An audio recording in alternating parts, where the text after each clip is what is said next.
Hey, what's up Reefers? You may have noticed that there has not been too many updates on this planted tank. That is simply because that there has not been too many updates on this planted tank. But that all changed recently. So since I started injecting CO2 to this tank, the dwarf baby tears, or HC, has been taken off and it has been fantastic. Until about 2 weeks ago, algae started coming in as well. Now, by that time, I've already introduced some fish and some shrimps. In terms of fish, right now the tank is stocked with 9 Celestial Pearl Danios, and they've been doing fantastic. Love these guys, especially when they kind of school together and swim through the rockwork. These fish normally do not school, they more like shoal, and just kind of cluster together, but once in a while when they swim in unison, it's just beautiful. In terms of shrimps, this tank mainly stock red cherry shrimps. So right now I have 7 red cherry shrimp in this tank, a mix of females and male, mostly females, and I also have a couple blue ones from the big fish deal that I went to a couple months back.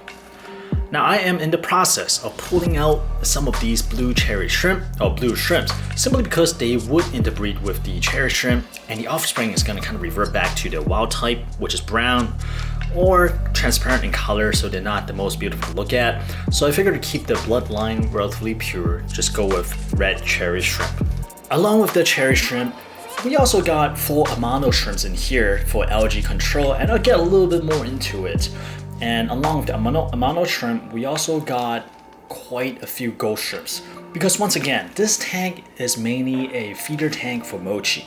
This is kind of like a holding tank for ghost shrimps.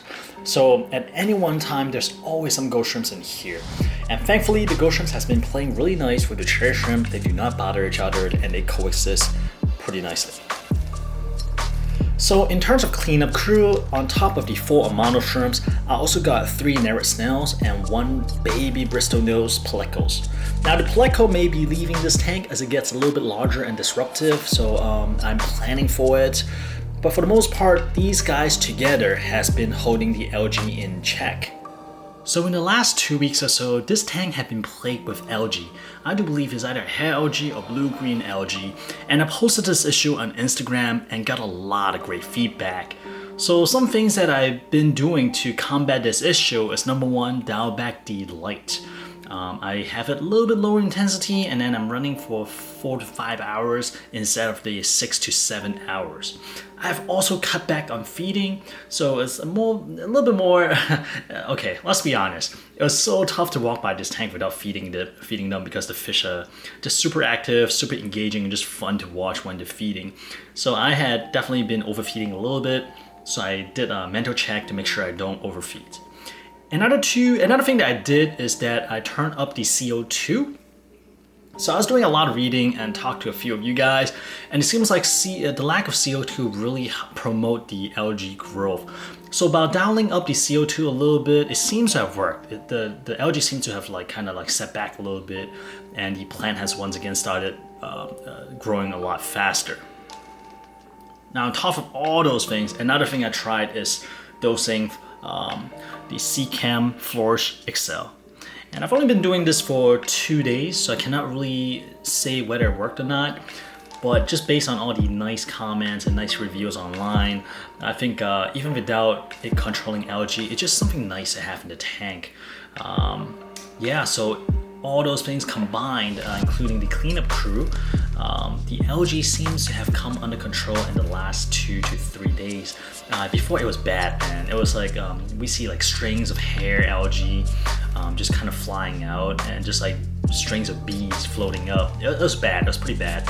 So today has already been a lot better. Obviously you're still seeing clumps of them, but we are on the right path. We are on the right path to cleaning this up. Well guys, this about wrap it up for this update. I did not expect a planted tank to be this technical, but I learned a lot and had a lot of fun along the way. Right now, I think in terms of the bio load, I am at a happy medium, maybe even slightly overstocked. So I think in terms of fish and stuff like that, we are set. Now it's just a matter of waiting for the dwarf baby tears to grow in and see how this tank matures. And along the way, we are gonna have some baby shrimp, for example. there's already one cherry shrimp that gave birth, so we do have some babies running around. And you may have noticed some Christmas moss kind of tucked in between the rockworks. Those are for the babies, and we do have 2 or 3 of them in there. So along the way, I'm gonna make some freshwater updates to keep you guys posted on what has been going on. This is a new frontier for me, and I have been enjoying it every step of the way.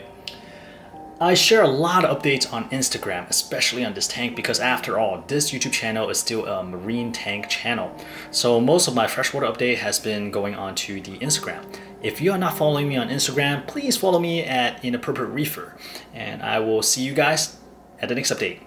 Bye.